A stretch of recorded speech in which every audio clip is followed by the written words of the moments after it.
I'm Ruth Chambers, and this is the Chambers Street Theater. And we're going to get started with some stories today from Native Americans in the Nebraska area of the United States. So we're talking about the upper Midwest, the northern part of the Midwest. And we're going to do some stories from about the 1700s into part of the beginning of the 1800s before the settlers came. And when all these stories were rich and shared and not telling about these intruders. Well, the three Indian tribes that were primarily of this area are the Sioux, the Omahas, and the Pawnees. If you're a fan of old cowboy movies and westerns with Native Americans in it, the Native Americans are usually presented as people without a sense of humor, and that is not true. Native Americans I've known, and even the Native Americans in the story we're reading today, have a great sense of humor, and that's what we want to share and show today. So we're going to start off with a story called The Fox. And this character of the fox is sort of a trickster character. So it's a repeating character of a trickster. And the thing that you have to understand is that it's difficult to say whether the audience is laughing at him or at the tricks he plays on others, or the implications his behavior and activities have for those involved. So we're going to start off with this story. It's not as simple as some of the fairy tales we get from European tradition, so it's a little more complicated. Like, what does it really mean? And it can mean several things. So here we're starting The Fox. A fox who had spent many days searching for something to eat was on the point of starvation when he came to a large tent of buffalo skins. Although at first afraid to venture into the tent, in which he could hear two men were talking, his hunger finally compelled him to do so.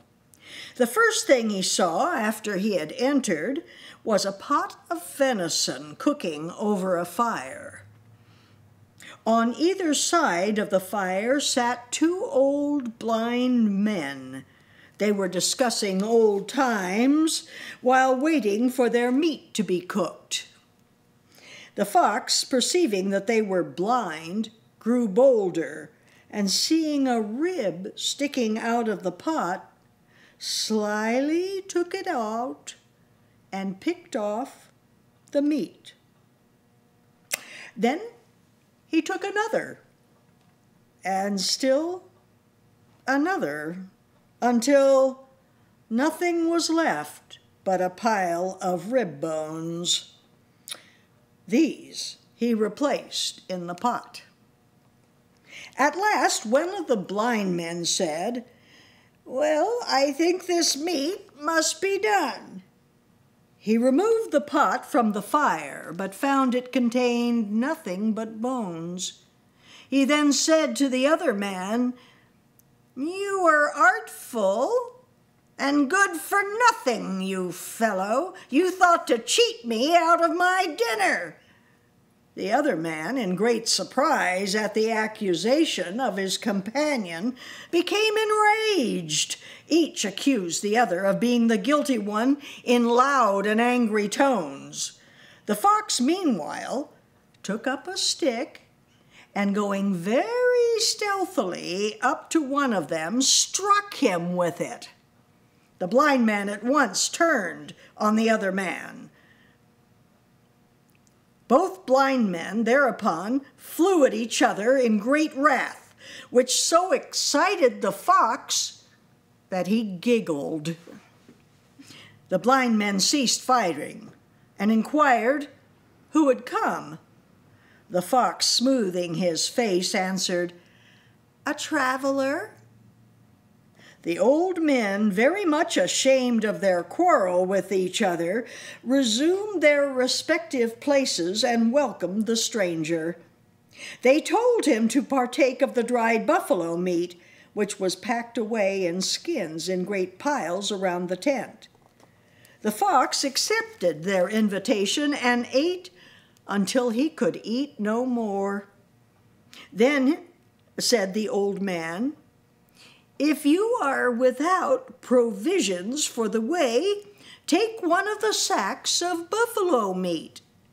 So the fox selected the largest and went on his way rejoicing. The meat was so good, however, that he stopped every little while to eat. Very soon he had nothing left but the skin in which the meat was packed. This he rationed out so it would last for 2 days. When the last mouthful of this was gone, he was famished as ever. One day, when he thought he would die of hunger, he saw a fat buffalo feeding on the green grass.